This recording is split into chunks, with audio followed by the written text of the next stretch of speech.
Okay, I've just got my Insta 360 1R and straight out of the box. I'm desperate to try it, of course, and I recorded a short video in my house next to, with it propped on the desk next to 2 Macs. Unfortunately, when I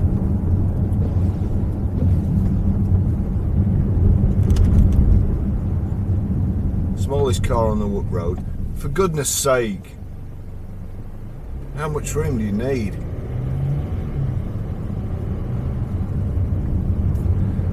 So yeah, when I played it back, the video seemed to be fluctuating, but also there was a lot of noise clicking on the audio, and the audio was really terrible. I was only sat next to it, and it wasn't really picking up my voice. I tried the different settings on the new editing app for a Mac, which came out yesterday, downloaded it yesterday, so I was disappointed.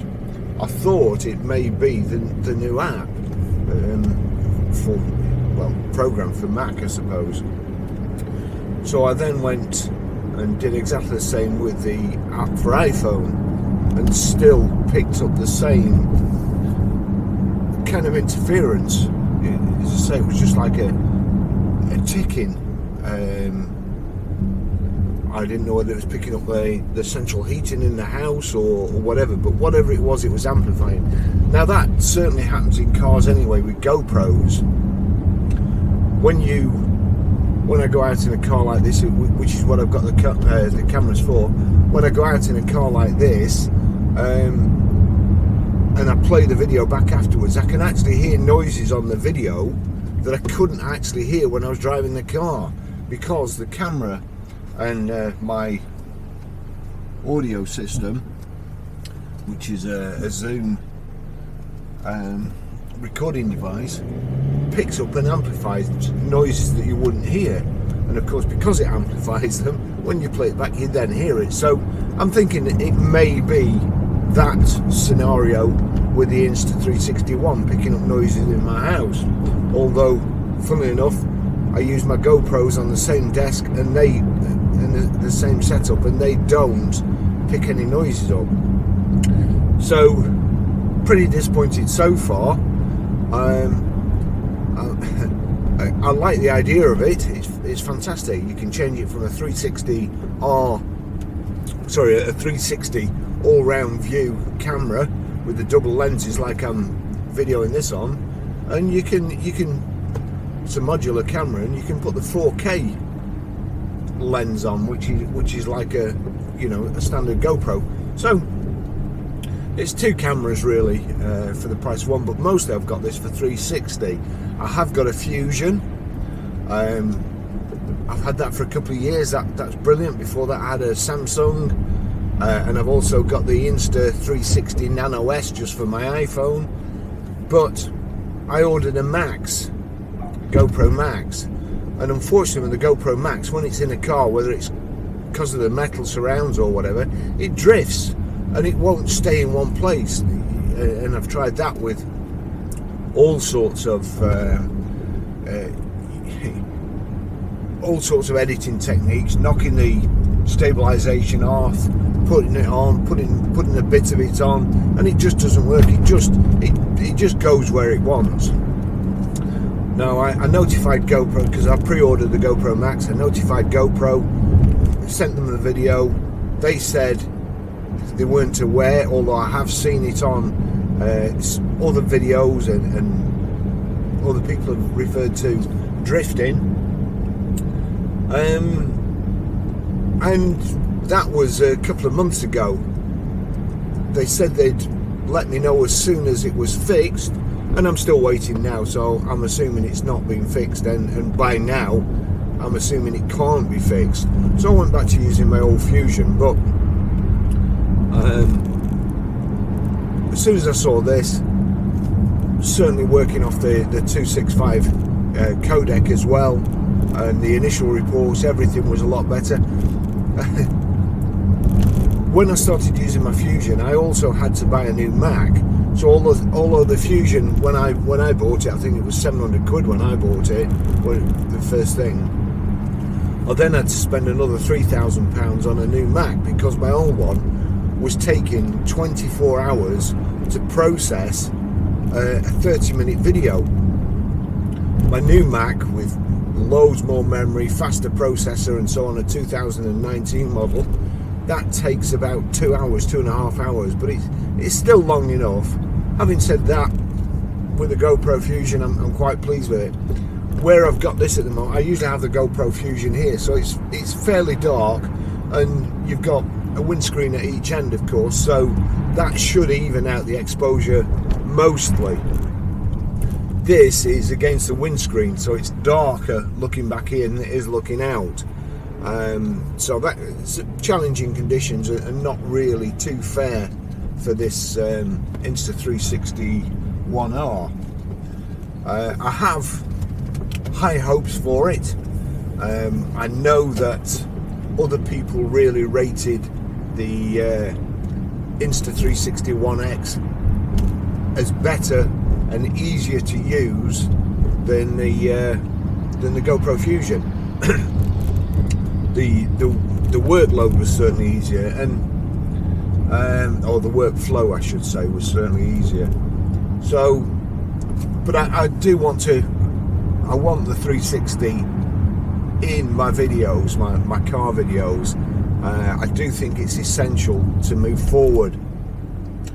And if you've ever watched any of my videos, you'll also know that I'm like a shit magnet. When I'm out on the road, he's like back there, that guy pulling out in front of me.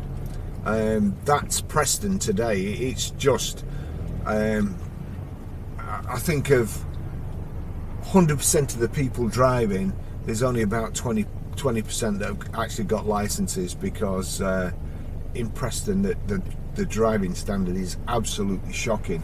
I don't profess to be an absolutely fantastic driver myself, but I'm better than everybody else in Preston, so that tells you how bad it is.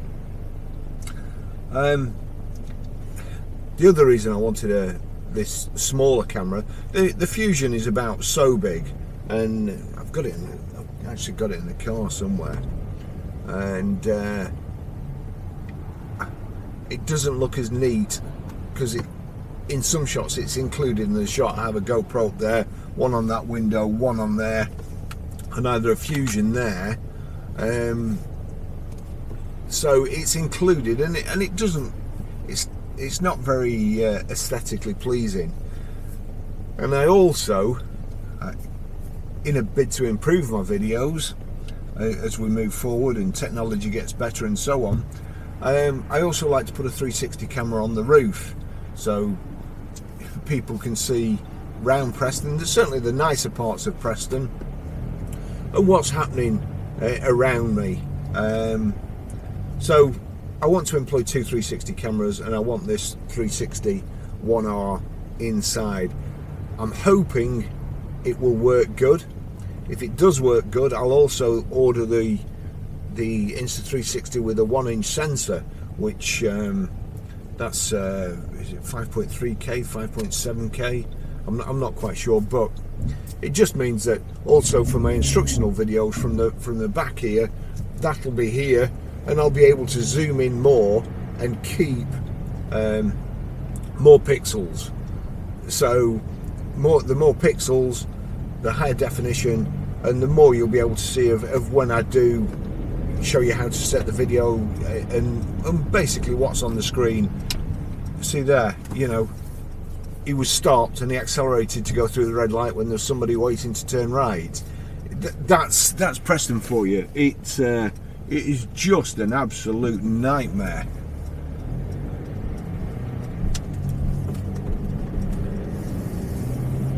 Every day, I've even started coming to work. Probably, ooh, look at that. Sounds lovely. I've even started coming to work later and going home earlier to miss the traffic. And you you may think that's a bit lazy, but I end up working at home a lot longer than you lot do that are watching this video. So I still put the hours in, but by the time you get to work in the morning, you're almost homicidal, because people just, they just can't wait. They'll pull out in front of you as if your life depends on it, and then do 2 miles an hour down the road.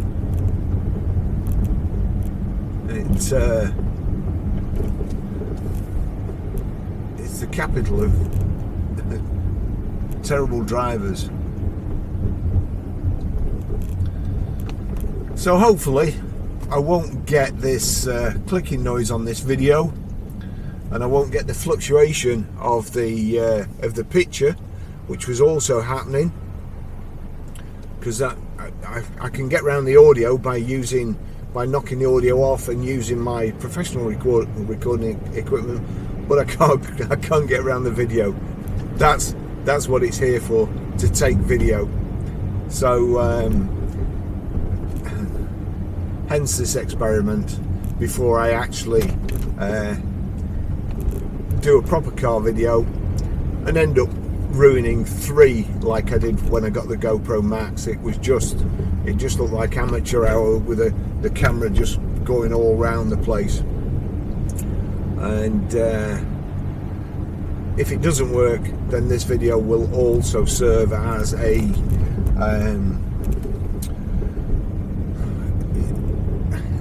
means to let Insta360 know the failings of this camera. I've not seen any real bad reports so far of it, but they've all been done with pre-production software and pre-production beta equipment. This is the actual